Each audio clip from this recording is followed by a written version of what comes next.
Tivoli, rather than in Rome itself. The total number of hours he spent inside the city cannot be accurately calculated, but having spent his formative years in Spain, his early career stationed in the provincial legions, and the majority of his reign on the road or at his Italian villa, I think it is safe to say that Rome saw less of Hadrian over the course of his life than any of his predecessors. As we move forward, this will become a growing trend, as more militant provincials will don the purple and never even deign to return to the alleged capital of the empire. The trend will reach its full expression with the rise of Diocletian, who despised the city, and Constantine, who would abandon it forever. Hadrian set out on his first grand tour in 121, intent on inspecting the Western Empire for himself. He had seen much of the East while attached to Trajan's staff, but had been away from the West for the better part of 15 years, and wanted to make sure the frontiers were secure and the people prosperous. He headed north to inspect the Rhine legions, who had for so many years been the cream of the Roman armed forces, but since imperial focus had shifted east, had become somewhat of a lax force of time servers. Hadrian arrived in the camps and set about restoring discipline and a sense of purpose. But he was not all martinet, and coupled with severity were reforms designed to increase the general happiness of his men, including a long overdue change to the laws restricting marriage while still in the service. He spent the rest of the year in the tents with his Rhine legions, joining them on their marches, often walking right alongside them, and never ever being carried in an opulent litter. While in Italy, Hadrian used the ornaments of power skillfully to subtly cow the Senate, but out in the provinces, he eschewed the trappings of power in favor of simple clothes and unpretentious lodgings. When he left the Rhine in 122, he left his men more disciplined and more focused than they had been in years, which was a good thing, because Hadrian had no intention of ever actually using them in battle. He left them instead happily toiling away on an extended upgrade to Domitian's Limes Germanicus, which Hadrian hoped would give them a sense of purpose, and more importantly, exhaust them physically so that idle hands would not become the devil's playground.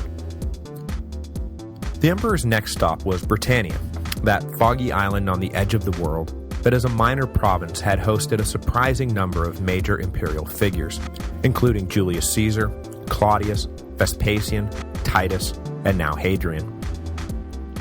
Hadrian's purpose in Britain was the same as his stop along the Rhine: inspect the frontier defenses and ensure the discipline and reliability of the legions stationed there.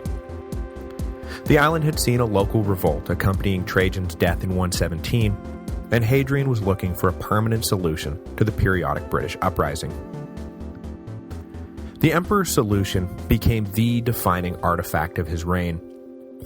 This was certainly not Hadrian's intention, given the myriad other splendid works of art and architecture he devoted his full time and attention to. But the 70-mile-long wall he ordered built from the Solway Firth and its stone ruins seemed to tell the whole story of Hadrian's reign in one dull gray package.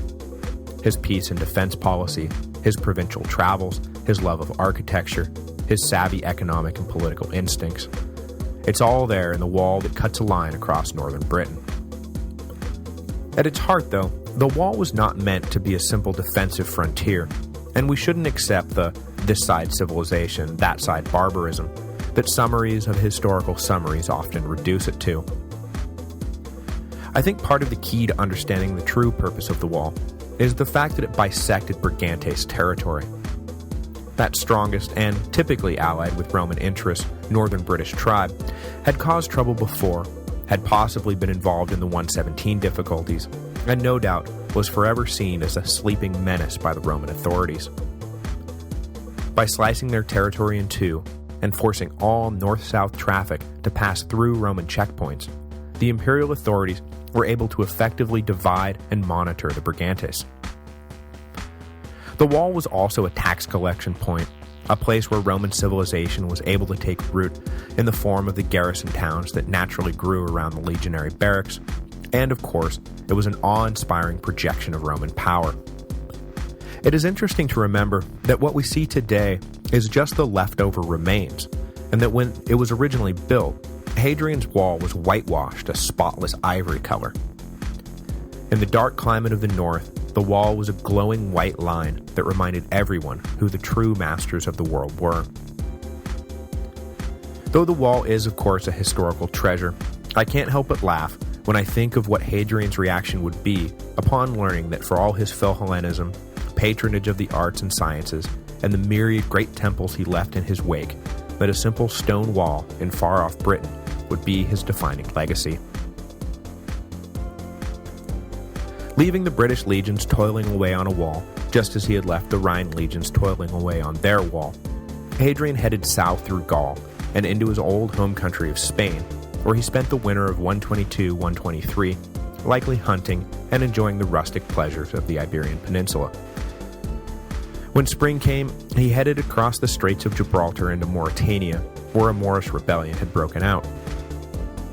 The brief rebellion seems to have come to nothing, but it would be enough to prompt Hadrian on a subsequent trip to Africa to order that a defensive line be built facing into the Atlas Mountains, where the nomadic raiders were based.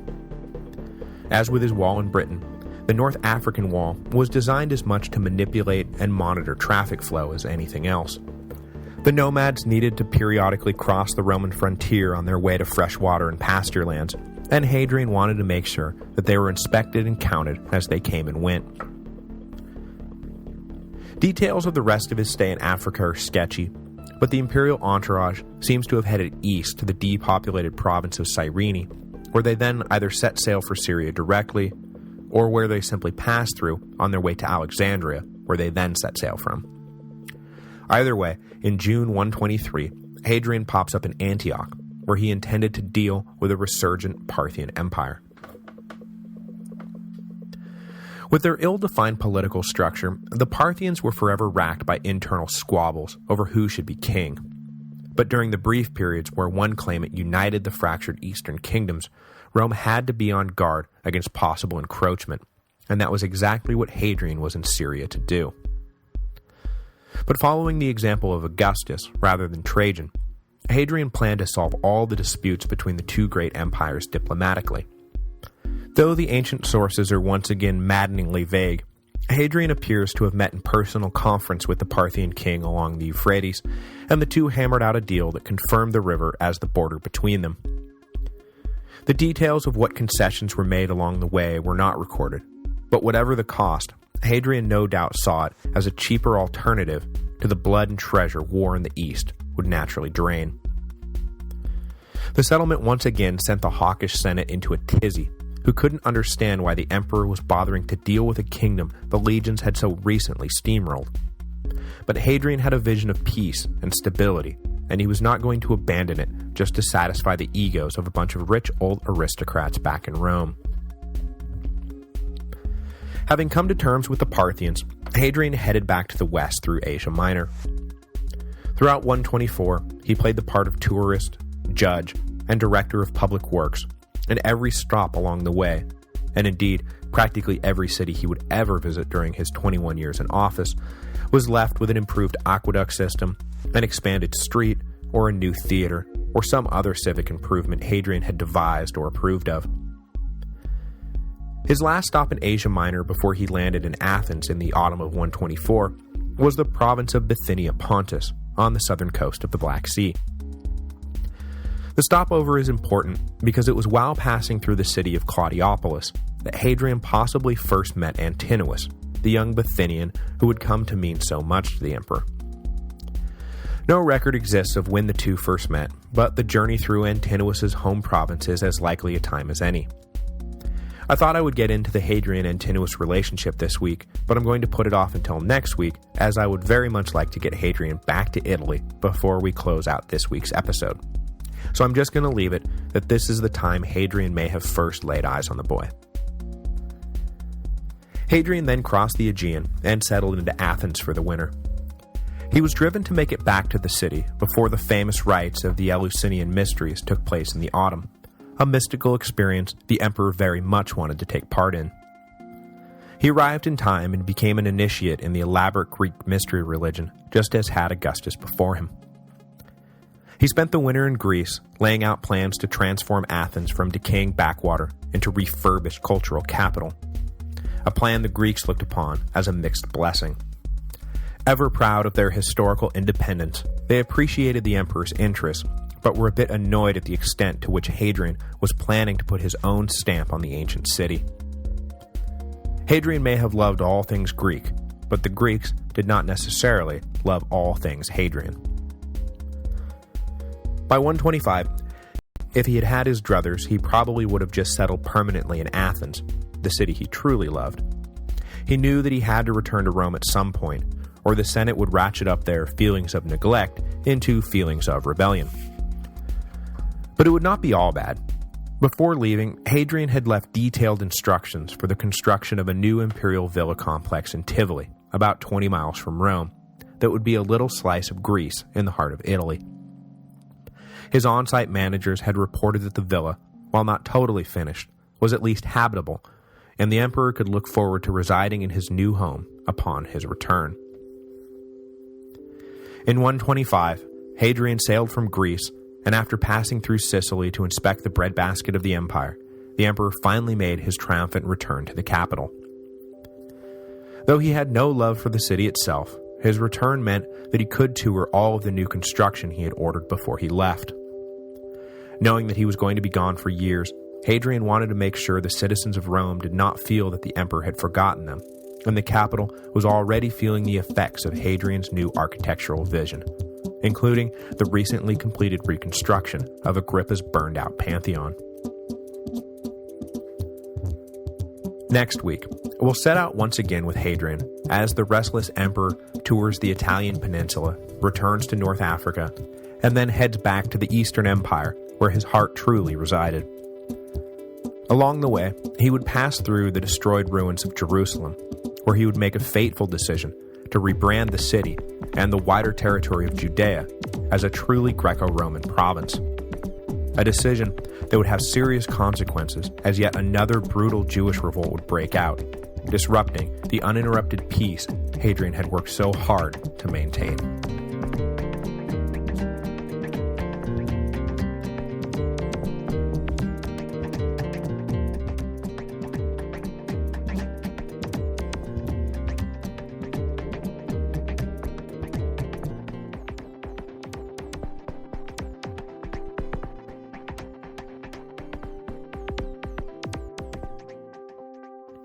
This week's episode is brought to you by Audible.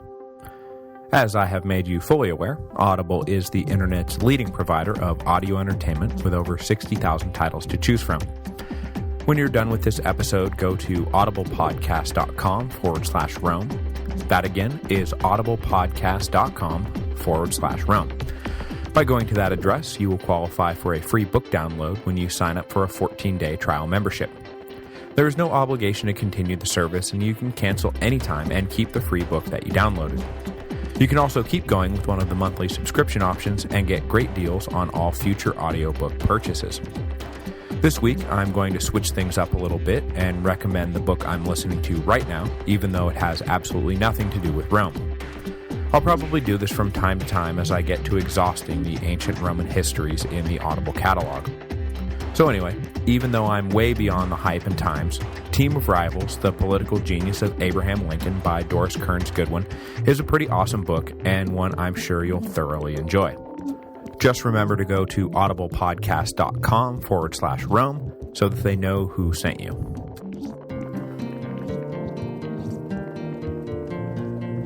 Hello, and welcome to the History of Rome, Episode